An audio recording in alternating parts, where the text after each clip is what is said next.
संस्कृत्य नरं चैव नरोत्तमं देवीं सरस्वतीं व्यासं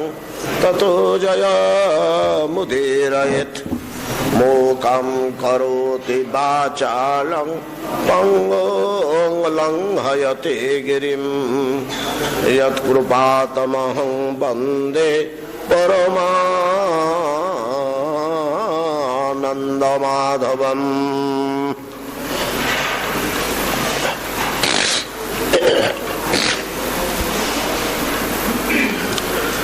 संकीर्त्यमानो भगवान् अनंत श्रुतानुभावो व्यसनं हि पुंसां प्रविश्य चित्तं विधुनोत्यशेषं यथा तमर्को भ्रमिवातिवात मृषा गिरस्ता ह्यसति असत कथा न कथ्यते जद भगवान् अधोक्षज तदेव सत्यं तदुहैव मंगलम् तदेव पुण्यं भगवत गुणोदयम् तदेव रम्यं रुचिरं नवं नवं तदेव शश्वत मनसो महोत्सवं तदेव सुकार्णव शोषणं नृणं यदुत्तम श्लोक जशो नुगीयते न तद वचश्चित्र पदम हरिर्जशो जगत पवित्रं प्रगृणीत कर्हिचित् तदध्वांख्यतीर्थं न तु हंस सेवितं यत्राचितस्तत्र हि साधवो मलाः।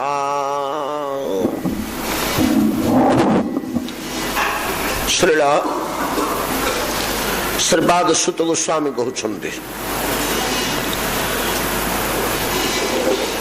नैमिषारण्यर मुनि मान सम्मुखरे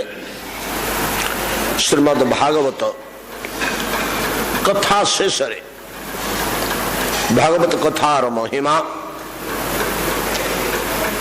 कहवा अवसर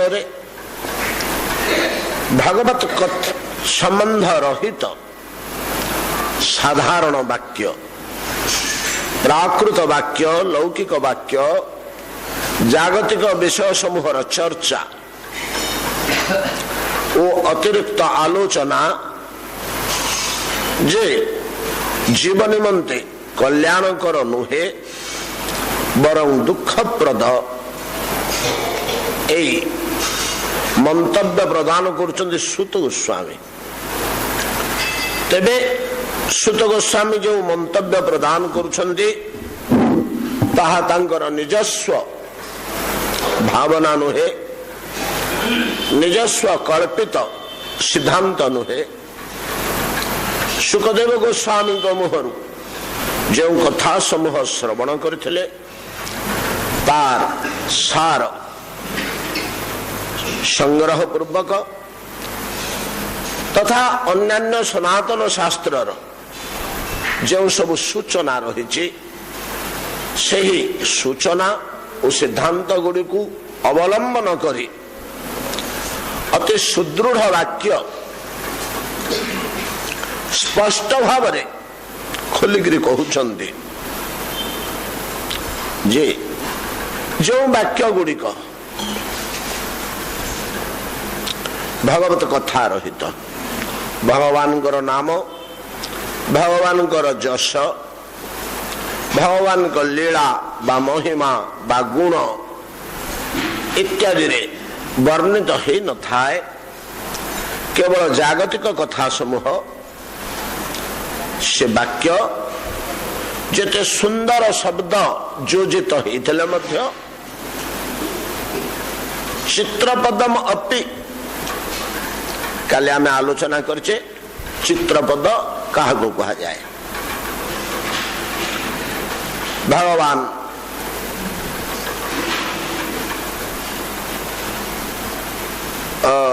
लीला मंडित गीत गोविंद वाक्य आमूलचूल आरंभ शेष पर्यंत सबुड़ी को कह चित्रपद जति जमक अलंकार उपमा अनुप्रास इत्यादि ध्वनि और अलंकार उपमा इत्यादि मंडित हो जो गीत गान हुए जो श्लोक रचना हुए ताको चित्रपद कहा जाए। शुणा बड़ सुख लगे बड़ भल लगे बुझी हो कि न हो से ध्वनि एक आनंद मिले शब्द योजना जनित। काली आम गीत गोविंदर केते पद गाइचे कवि सम्राट उपेन्द्र भंजंग रचितर मध्य पद गाइचे ए भलिया प्राय जेते बड़ बड़ कवि संस्कृतर कवि हुंतु कि प्राकृत भाषार कवि हुंतु जेते बड़ बड़ कवि सेमानंकर रचना भितर मझे मझे एभलिया चित्रपद देखा मिले। जदिव गीत गोविंदर सर्वत्र चित्रपद विद्यमान आउ केतेक लीला कथा मध्य रही जो चित्रपद रही। ए चित्रपद रचना करिपारुथुवा कवि माने अमर ही रहंती बड़ यशस्वी। ठीक ए भलिया अत्यंत मनोमुग्धकर ध्वनि युक्त सुंदर शब्द योजना ललित मनोहर स्निग्ध वाक्यावली हो पछे जदि तत्र न जशोनुगीयते भगवतस्य से चित्रपद मानकर जदि भगवान जश गान करा होनी तत् ध्वांख्य तीर्थम तत् ध्वांख्य तीर्थम से ध्वांख्य तीर्थ सदृश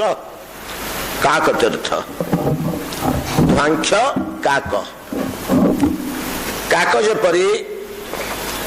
खूब कम मयला पानी कोठी गड़िकी जमा हो रही टिके से स्नान करे। काक पुष्करिणी स्नान करे ना नदी स्नान करे ना बड़ बड़ हरद जलाशय प्रभृति स्नान करे ना ता भीतर को मोटे पशे ना ता पाख को जाए ना। नदी तड़ाग पुष्करिणी जलाशय प्रभृति हरद प्रभृति सह काकर कौन संबंध नहीं। अन्य पक्षी माने किए कि उद्देश्य जाती केतक जलचर पक्षी तो से तारी भीतर क्रीड़ा करती किए से पद्मदल भक्षण करने को जाए किए बा मत्स्यादि कीट भक्षण करने को जाए जाहु जाती। काक आमिष भोजी हेले मध्य जल रु संग्रह करे ना कोठी पानी धार पाखक काक जीवनी। काक कोठी स्नान करे काक स्नानर गोटे व्यवहार प्रयोग रही। काली आमे कहूले काक स्नान बक ध्यान स्वान निद्रा एगुड़िक सब आमर व्यवहार प्रयोग रही। काक स्नान कोठी बासन मजा होता गोड़ हाथ धुआ होता आउ कौन मैला पानी टिके गड़िकी रही से पानी रे जाई टिके छिंची होकरी बुढ़ी पक्षी पानी आनी देहरे पकई दी पड़ी आसो काक ताको से जगह भल लगे मैला पानी ताको ध्वांख्य तीर्थ कहा जाए। आमर मुनि ऋषि माने विद्वान पंडित माने लक्ष्य कर देखी काक तीर्थ कहते। काकर से बड़ा प्रिय स्थान किंतु हंसर प्रिय नुहे। हंस सुंदर सरोवर हो विस्तार जलाशय हो कुमुद कल्हार पद्म द्वारा परिपूरित हो तार भितरे केवल भोजन संग्रह नुहे पद्मनाड़ खाई मृणाल भोजन करी आनंदरे घंटा घंटा धरी क्रीड़ा करती ताहा हंस सेवित। जो वाक्य गुड़िक सुंदर सुंदर शब्द योजना हे ललित मनोहर कांत पदावली सेगुड़िक जदि भगवान कथा रहित सुत गोस्वामी कहते शुण ना काकतीर्थ से साधु सन्थ माने जानते नहीं ताको भल पाते नहीं से किसी आवश्यकता थाए ना रुचि लगे ना सेगुड़िक कथाटा सत्य किंतु जो वाक्य गुड़िक रे भगवत कथा वर्णित से चित्रपद न हो पछे किंतु भगवान कथा रही वर्णना करा से गुड़िको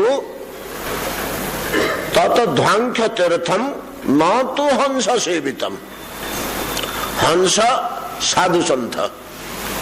जो माने प्रकृति और पुरुष को अलगा करी बारी पारुचंती प्राकृत जगत दुखमय जंजालपूर्ण प्रति पदे पदे विपदर संभावना अच्छी एक बुझंती भागवत कथा भागवत चिंतन प्रति पदे पदे अमृत तुल्य स्वादु और कौन सी दुख बाधा विघ्न विपदर गंध से थरे नहीं एक बुझंती से हंस कह जाए हंस जपरी क्षीर आ नीर को बाछी थोई दिए से भलिया जो महापुरुष गण प्राकृत जगत कथा और कार्य भगवत जगतर कथा और कार्य को बाछी पारंती से माने हंस से माने एकाकतीर्थ तुल्य भागवत कथा रहित भागवत संबंध शून्य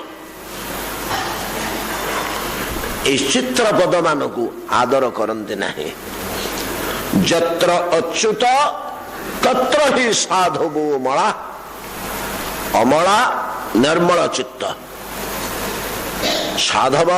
साधुगण जो मान अंतःकरण चित्तवृत्ति अमल मल विहीन महिला शून्य स्वच्छ सुंदर निर्मल एतादृश निर्मल हृदय साधुगण ये साधारण जागतिक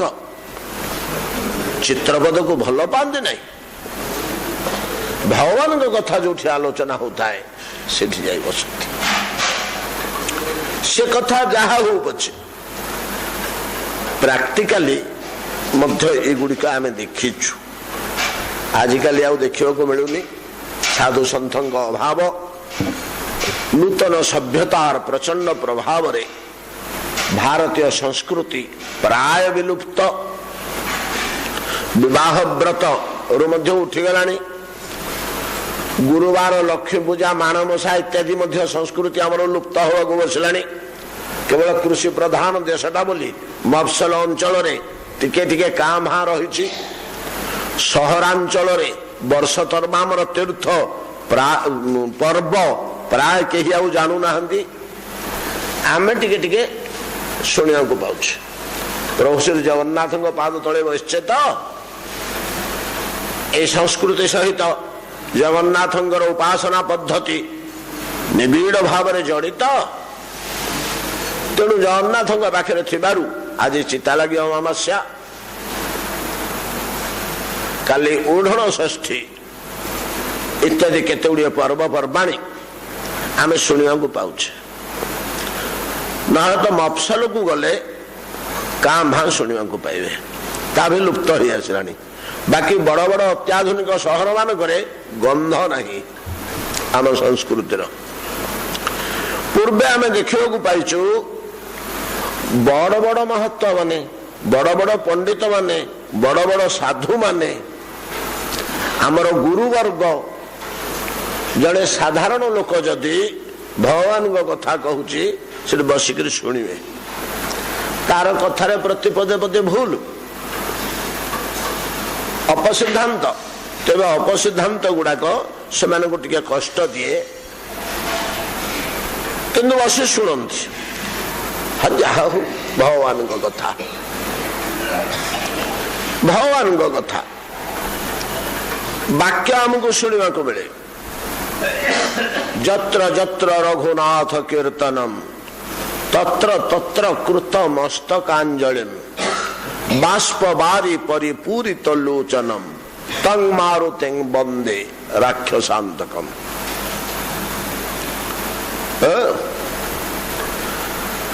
जत्र जत्र रघुनाथ कीर्तन जोठी जोठी प्रभु श्री राम कथा होछि सेठी हनुमान निश्चय थे गोटे मूर्ति धारण करी श्री निश्चित भाव से थे से लोक जमी कहूँ जहाँ कहूँ कहू भगवान कथा तो जदि भगवान कथा शास्त्रानुसार कहूँ कौन विरोध कौन समालोचना कौन व्यंग प्रभु प्रति आरोप होनी जहाँ श्रवण कीर्तन मात्रे अपराध होए साधारण भाव यदि भगवान कथा कहूँ खाली बसंतनी सेठी जत्र जत्र रघुनाथ कीर्तनम तत्र तत्र कृत मस्तकांजलि हाथ जोड़ी बसते भगवान कथा कान में पड़ुची बोली अंतःकरण भगवान प्रकाश पाउचंदी प्रभु श्री राम तेणु प्रणत अवस्था हाथ जोड़ी बसी तत्र तत्र कृत मस्तकांजलि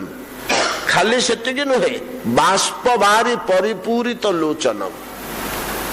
प्रभु श्रीराम कथा कान में पशि हृदय भीतर को जाई एपरी भाव सृष्टि करुची मन तो पड़ जाऊँ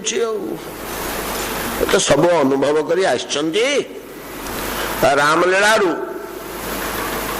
अर्धाधिक बाल्य समयटा को छाड़देले अर्धाधिक भोग करुचंती देखी केतक पौराणिक मतरे पिलादिनर क्रीड़ा मध्य जावत क्रीड़ा हनुमान जी सबू देखी केमती अधे लीला सरीगला अरण्य को आसिले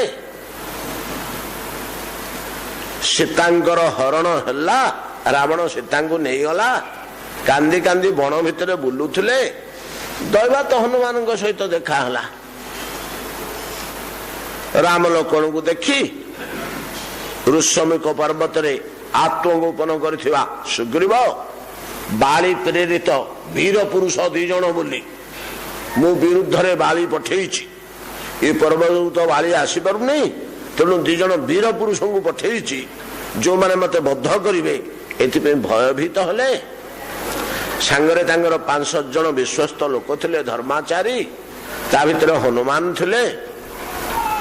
समर्थ व्यक्ति बुद्धिमान व्यक्ति नयानी थोई परिया व्यक्ति तांको पठाला गल बुझी आसबो ये वीर पुरुष दिजण किए मैंने कहीं बण रे बोलुचंती धनुर्बाण धरी मैंने काहाकू खोजुचंती मैंने काहाकू हत्या करिवे कौन तांकर उद्देश्य कहीं ऋषमुख पर्वत निकट को आसी बोलुचंती हनुमान ब्राह्मण वेश गले प्रभुंर दर्शन मात्रे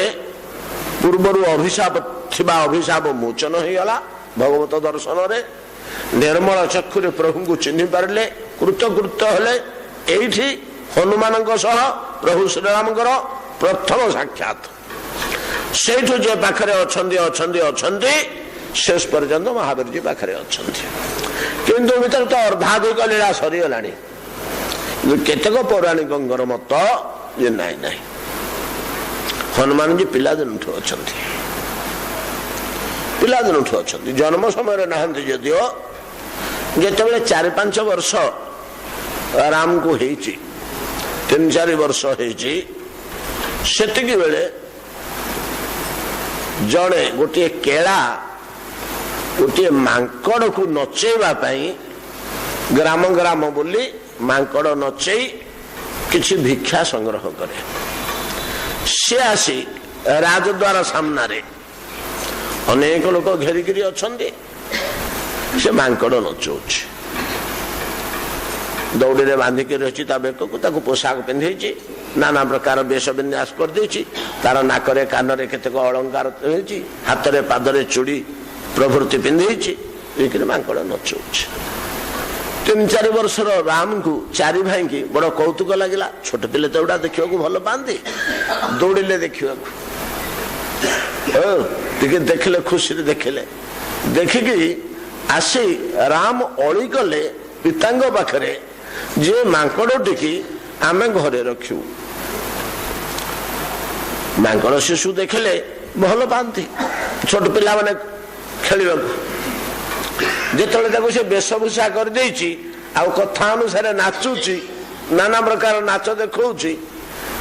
आउ अधिक कौतुक लगिला दशरथ महाराज से केला को डाकिक कहले अरे ये मांकड़टी आमको दे तू केते पैसा नबू कह आम पिला माने खुशी होचंती ताको रखिबे घरे पुषिगिरी बोली तो किसी अर्थ दे केला राजा तो केला कौन मना कर मांकड़टी देला किसी अर्थ नहीं से गला ताकू गोटे पिंजरा भितर बांधिक रखिले देखु देखु से मांकड़टी एडे सुसार शांत बोलकरा होगा जे पिंजरा दरकार है तार से घर भितर बुले एपटे सेपटे पिला से खेले नाना प्रकार खेल खेले ताको एमाने सब सुंदर वेशभूषा कर दियंती से सब राजकुमार मान पाखरे रहा कहती पौराणिक गण जे ए मर्कटटी तार अज्ञात ब्रह्मांग इच्छा से जानी पारुनी मु हनुमान कि राम जानी पारुना ये मोर महान सेवक कि मर्कट जानी पारुनी ये अनंत कोटि ब्रह्मांड नाथ से तलक भावना ये भाव से तौक ना से पाखरे अच्छी जे अच्छी चिरकाल केतक रामायण वर्णना अच्छे कथा अतएव से कहती यही होचंती से हनुमान जी से तो सब कामरूप अर्थात जहा कामना करेंगे जो रूप को से भाया रूप नहीं जीवे जो भाया रूप चाहिए से भाया रूप ने तेणु से गोटे रूप बाणी पाखे था दर्धर्ष शक्तिशाली बानर रूप केशरी नंदन आउ गोटे रूप गोटे क्षीण क्षुद्र क्रीडाशील मर्कटटे ही प्रभु श्रीरामंकर खेलना सामग्री रूपे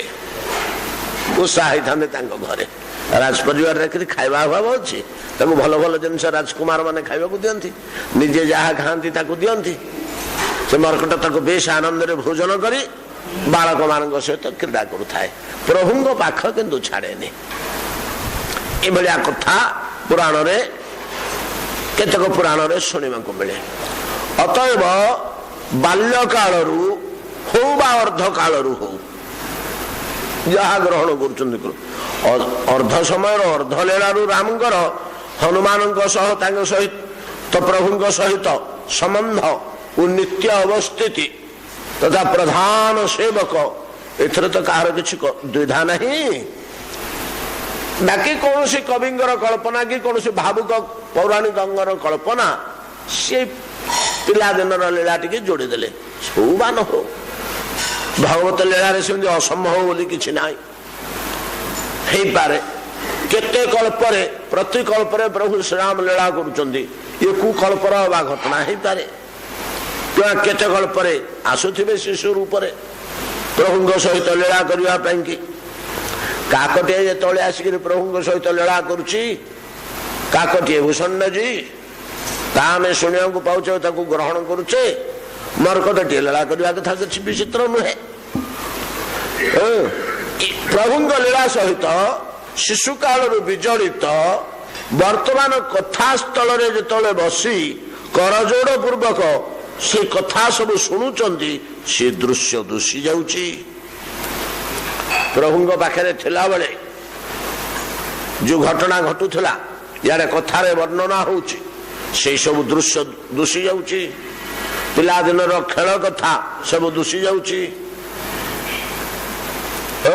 ପିଲାଦିନର ମାଙ୍କ ସହିତ ନାନା ପ୍ରକାର ପ୍ରହେଳିକା ଦୂଷି ଯାଉଛି ହନୁମାନଙ୍କ ଚକ୍ଷୁରେ। କାନରେ ଶବ୍ଦ ଯାହା ପଡୁଛି ସେଇ ପ୍ରତ୍ୟକ୍ଷ ଅନୁଭୂତି ଗୁଡ଼ିକ ସ୍ମରଣକୁ ଆସି ଯାଉଛି। ତେଣୁ ହୃଦୟରେ ଭାବ ଆବେଗ ଭର୍ତ୍ତି ହେଇଯାଉଛି। ବାଷ୍ପ ବାରି ପରିପୂରିତ ଲୋଚନ, ଚକ୍ଷୁରୁ ଛଳ ଛଳ ହେଇ ଅଶ୍ରୁ ବହି ଯାଉଛି। ସେ ଯୋଉ ପ୍ରକାର ଭାଷା ହଉଛି ହଉ, ହନୁମାନଙ୍କ ପାଇଁ ହନୁମାନ ନିଜେ ଗୋଟେ ରାମାୟଣ ଲେଖିଛନ୍ତି। ଆପଣ ମାନେ ଜାଣନ୍ତି? ଲେଖିନାହାନ୍ତି? କଣ ତା ନା? ମହାନାଟକ। କାଲି ଯୋଉ ମୁଁ ଶ୍ଲୋକଟି ଗାଉଥିଲି ଚିତ୍ରପଦ, ସେଟା ହନୁମାନଙ୍କ ରଚନା। ସେ ମହାନାଟକର ଶ୍ଲୋକଟି। ଚକ୍ର କ୍ରୀଡ଼ା କୃତାନ୍ତ ସ୍ତିମିର ଚଚମୁ ସ୍ଫାର ସଂହାର ଚକ୍ରମ କାନ୍ତ ସମ୍ଭୋଗ ସାକ୍ଷୀ ଗଗନ ସରସିଜୁ ରାଜତି ରାଜହଂସ ସମ୍ଭୋଗାରୁମ୍ଭ କୁମ୍ଭ କୁମୁଦ ବନବଧୂ ବୁଧ ନିଦ୍ରା ଦରିଦ୍ର ଦେବ କ୍ଷୀରୋଦ ଜନ୍ମା ଜୟତି ରତିପତି ବାଣ ନିର୍ମାଣ ଶାଣ। ଏଟା ସେ ମହାନାଟକର ଶ୍ଲୋକ। ବଡ ବଢିଆ ଲେଖା, ଏତେ ମିଠା ଲେଖା ରାମାୟଣ ଭିତରେ। ଏଇଭଳିଆ ରାମାୟଣ ବଡ ଦୁର୍ଲଭ। ଏ ଶ୍ଲୋକଟି କାହିଁକି ଆମର ମନେ ରହିଛି? ଏ ଶ୍ଲୋକଟିକି ଉପେନ୍ଦ୍ର ଭଞ୍ଜ ତାଙ୍କର ଲାବଣ୍ୟବତୀ କାବ୍ୟରେ ଅନୁବାଦ କରିଛନ୍ତି।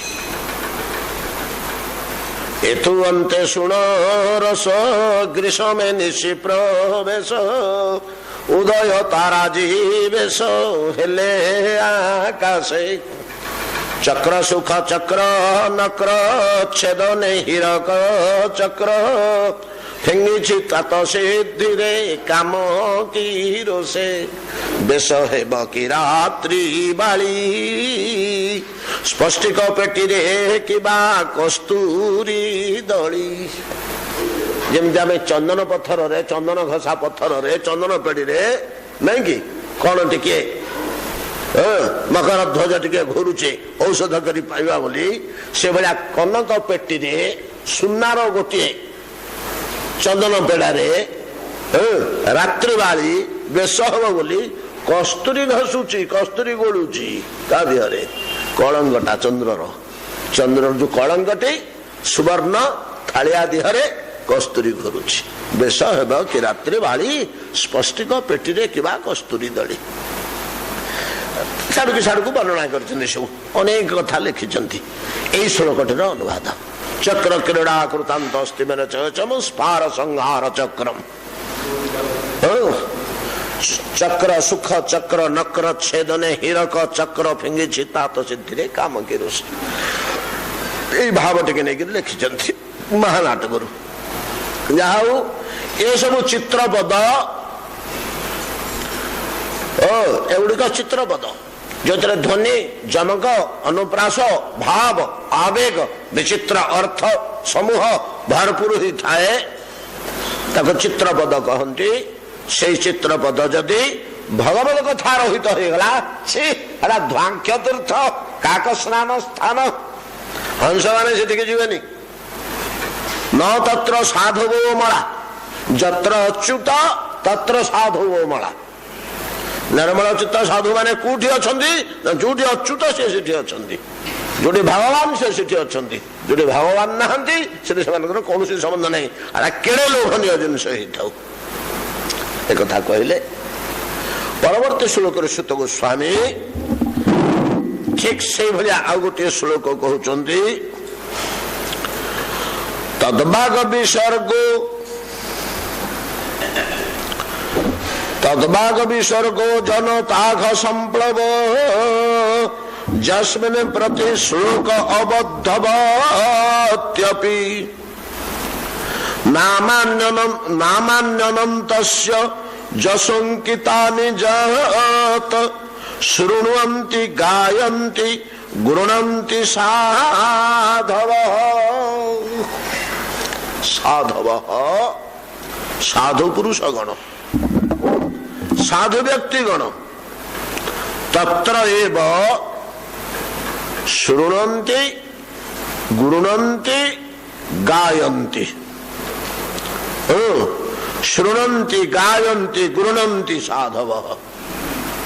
से माने ही साधु जो मानकर अंतःकरण एकदम निर्मल होइछि किमिति से मानकर अंतःकरण निर्मल हला हो भागवत कथा शुणी शुणी भागवत कथा शुणी शुणी से मानक हृदय निर्मल हला शरतस्य सलिलस्य यथा शरत जब शरत ऋतु आसिले जल राशि आपे निर्मल हो जाए से भाया आपे आपे से हृदय निर्मल हो जाए कौन से भजन साधन किछि करना जानी ना से माने मध्य सकल दोष सकल कलमश सकल पाप सकल कलंक कालिमा कर्म कषाय से हृदय सफा हो जाए खाली कथा शुणी शुणी निर्मल चित्त हो जाए आचरण बदली जाए साधव मानकर तितिक्षव कारुणिका सुहृद सर्वदेहिनाम अजात शत्रव शांत साधव साधुभूषण अलंकार स्वरूप सन्यासी वैष्णव साधक वैरागी जगतर अलंकार सदृश से अलंकार सदृश से संप्रदाय को से उज्जवल कर दौरान जबरी शंकराचार्य अलंकार स्वरूप सन्यासी जगतर ठाकुर हरिदास ठाकुर तुलसीदास एमाने समस्ते वैष्णव जगतर अलंकार स्वरूप आउरी महान महान षडगोस्वामी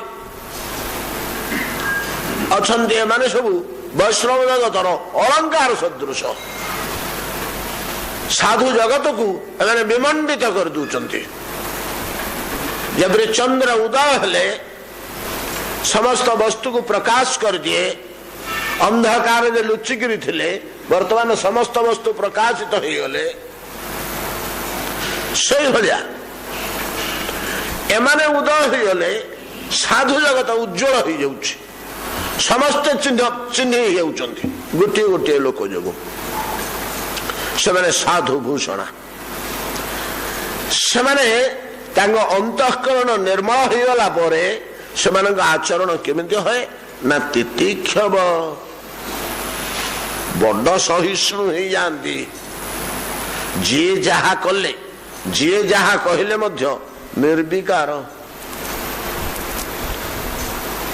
निर्विकार कौन सी प्रतिक्रिया नहीं किए अपमान करदेला किए से चारिपद कड़ा कथा कहीदेला किए गोटे द्रव्य नष्ट करदेला किए आउ कौन दुर्व्यवहार करदेला टिके हसी देकर पलाते आर मुहूर्त भूली जाती जानी ही पारती जानी ही पारती जे मत अवज्ञा करा बोली तितिक्षव कारुणिका किंतु गोटे दुखी लोक देखिले से हृदय दयारे बेगलित हो जाए आहा कि दुख पाउची होइरे टिके हरिनाम करनु टिके भगवान को हरि हरि कृष्ण कृष्ण राम राम मझे डाकुता डाके से दुखी बल बल कर चाहूँ कौन ये बाज डाकुची से कि ता भीतर पशुची ना तार विश्वास जदि से टिके हरि हरि राम राम कृष्ण कृष्ण कही दियंता बोले तो तार दुख धीरे धीरे दूर हो जाता से तक कहूनी वास्तव साधुगण किपरि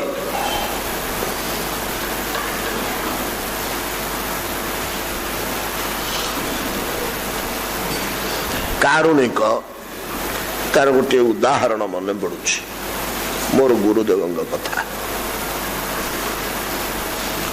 मोर गुरुदेव प्राप्ति ही जाई गंगा कूल संस्कार समय आम जाई संस्कार कार्य सरला संस्कार समय गंगा कूल गोटे अलौकिक दृश्य देखा मिलला अद्भुत कथा भयंकर वर्षा होचे संस्कार समय बड़ जोर रे वर्षा हो गंगा कूलटा तो गंगा जल ठू 8-10 हाथ हम छाड़ी श्री संस्कार कार्य हो गंगा से हुगुली नदी व्यापक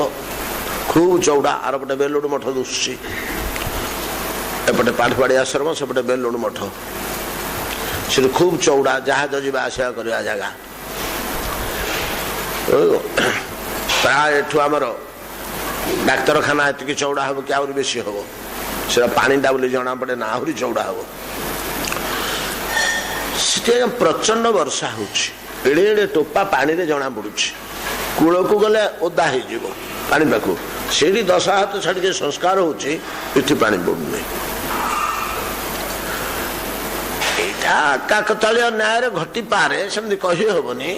से वर्षा होटे वर्षा होनी बहुत स्थान आम देखुचु किंतु सेतिक बेले गोटे केमती अलौकिकता आम समस्त को बोध होला कौन एड़ी जोर रे वर्षा होती से निकट में इठी आमर टिके पानी पिडुनी कि निया लिभार किसी प्रश्न नहीं जहा से जो आम फेरिकी आसिलु काम सरला फेरिकी आसिलु टिके दूर पथ आम आश्रम ठू क्लांत लगुता है भोक उपवास आ ये तो परम दुख चलिक आसो शक्ति न था वयस्क था रिक्शा आम आसिलु से गोटे रिक्शा भड़ा कलु रिक्शा भी बहुत लोग जाते समस्ते रिक्शा नेले रिक्शा बेसी मिललानी गोटे रिक्शा 2 जन बसवा कथा आम केंची कांची 3 जन बसिलु आउ 2 जन गृहस्थ गुरु भाई से सेठिकार बुढ़ा बुढ़ा से सब वयस्क थे से 2 जन मुझे 3 जन बसिलु 3 जन बसिक से रिक्शा आम आसुचु आम भितर गुरुदेव कथा से जो रिक्शा वालाटी सी सबू कथार हरि बोल बोली कहूँ ना आमको 3 जन को सी आनी न था पार्टी सब हरि बोल मझे मझे कौन अरे ए रिक्शा जीवु आया हरि बोल से मझे हरि बोल जाओ आसला खंडे बाट आसला परे से रिक्शा को सीधी रास्ता ठिया कर देकर ओह्ल पड़क रथ रिक्शा उपर से बसिक मुंडे एमती हाथ दे मुह पते भो भो कांदिला भो भो कांदिला जिते अति मात्रा रे से कांदिला आम बड़ विपद पड़लु आम के शीघ्र जाकर पहुंचबू ना आश्रम रे ये गोटे बायाना पागल कौन एमती कांदुची ताकू बहुत डाक पचा पचरी कर आज्ञा आपण मैंने जहाँ कथा होते से मत मंत्र देते से रिक्शा वाला कहला आपण मैंने जहाँ कथा होते जहाँ कथा आम गुरुदेव विषय कथा बसा कर से मत मंत्र देते कि मंत्र तोते देते ना मुझे जानी आज्ञा कौन मत मंत्र घटना कौन पाठबड़ी आश्रम को रिक्शा रे माल लोड होकर आसे बाजार रो सौदा सब सी जगह आप देखी ना जापर एमती का अगणा धरतु एत चौड़ा नहीं आउ कम चौड़ा सेपटे गोटे लाइन घर एपटे गोटे लाइन घर एपट लाइन टा हूँ ऑफिस घर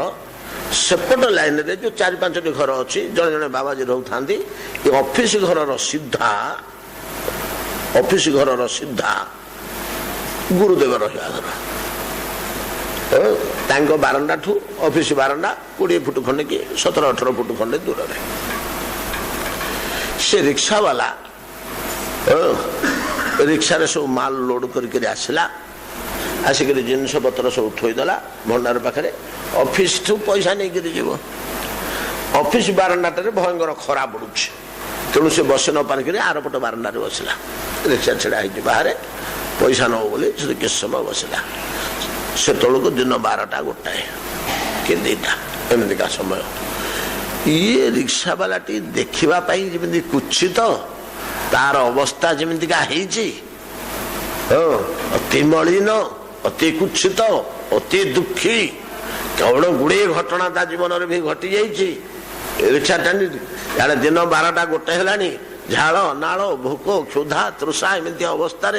कदर्च्य दुसुची से कांथ को आउजिक बसी ता मुह को देखीदे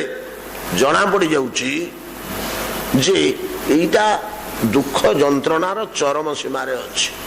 पैसा न बोली बस घर भितर खट उपर बसी गुरुदेव परदाटे झुलुची परदार फांक अच्छी फांक बाटे देखिले बसी तार से मुमूर्षु अवस्था हताश मुख मंडल कुत्सित रूप विन्यास एगुड़ा को देखिकी कौन अंतःकरण रे आसला शुण शुण आज्ञा मु पैसा नेबी आज्ञा ऑफिस रु पैसा नेले मु रिक्शा वाला नहीं कर हाउ शुण याडू का शुण एक कथा सी आमको कहला शुण याडू बोले डाकिले से आसला बारंडा गुड़ाक से चौड़ा 7-8 फुट चौड़ा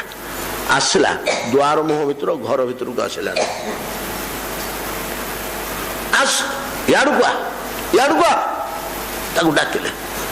आउ से घुंचलानी आज्ञा मु मद पीछे आज्ञा से भीतर को जीविनी बोली कहला रिक्शा वाला तो मद पीछे कलिकतार मु मद पी देची आ मुझे भीतर को जीविनी तार गोटे भितर भय आसूची एमती अवस्था अच्छी महात्मा महापुरुष होती कहीं एमती पाटिकी डाकिले से कहवा कथा जे ताकू गोटे बाय फोर्स से आह्वान गोटे फोर्स बसाड़ी नेला भाया से बाध्य बस बस से खट तले से बसला रे इतने कौन दुख जंत्रणा रे तू कहीं सेगुड़ा कहते विचारुचु शुणु शुणु सेगुड़ा क्या विचारबनी आज्ञा केमी विचारे जीवन में भोगी आसी दुख गुड़ाक केमी भूलि शुणु शुणु भूलीजु कहले शुणु मुझे मंत्र दूची से मंत्र प्रभाव में भूलीचु डाक से खट उपर बसिक आमको जमी मंत्र देते मंत्र दौ कान कहले आज्ञा मुझाक कि पारि मोर कि मन ना तोर गुड़ा कि दरकार नहीं तू खाली आज तू कह हरिबोल जिते मन पड़ कहू हरिबोल मन न पड़ा तो गला जिते मन पड़ कहू हरिबोल मुंडिया टे मारली आसली आउ पाठवाड़ी गली आज्ञा पाठवाड़ी आश्रम को पूर्व 5-7 थर जाइली मत भय लगे आउ गली किंतु कौन से घटना मझे मझे मो पार्टी हरिबोल बाहरी पड़े 6 मास 8 मास पर देखिली जे प्रति घंटा 1.5 घंटा 15 मिनट 20 मिनट हरिबोल बाहर आपे बाहर कहूनी आउ प्रकृत मोर पूर्व दिन जो सब दुस्सह जंत्रणा को विचार कर दरमरा हो पड़ुली रात निद हो नाला सी दिन ठू मोर आउसुड़ा किसी मन पड़ूनी खाऊचे पीऊचे रिक्शा टाणुचे बुलूचे एपटे सेपटे जहाँ जमी करुचे ना आउ से जंत्रणा गुड़ाक आउ मन पड़ूनी आ हरिबोल हरिबोल बाटरू बाहर क्षम कारुणिका गुरुदत्त मंत्र दुखी की उद्धार करिबारे प्रयोग करिबा दुखी की उद्धार करे आज तो दीक्षादान व्यवसाय परिणत किसी अर्थ मिल किसी सम्मान मिल गोटे भल शिष्य जुटिले मझे मझे भिक्षा दब आश्रम को देखियो एटा खोला खोली कथा आज्ञा से माने ही साधु बोली कह जो माने शक्तिशाली पदार्थ को ये भलिया प्रयोग करती जीव कल्याणार्थे ये घटना सब गुरु भाई जानते परे ना बहुत थर आलोचना है बहुत जगह तो क्षमः कारुणिका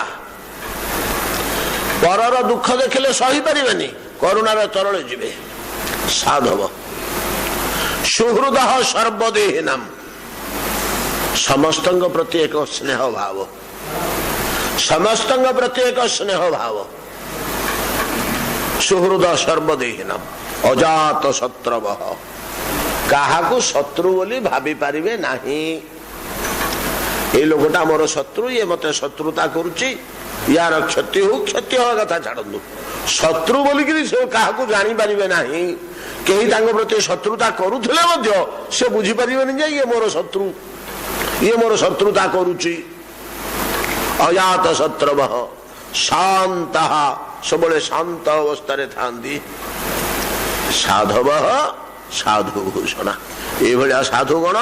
ସାଧୁଭୂଷଣ। ଏତାଦୃଶ ସାଧୁଗଣ ଭଗବତ କଥାର ପ୍ରଭାବରେ ତାଙ୍କର ଏଇ ସ୍ୱଭାବ ହେଇଛି।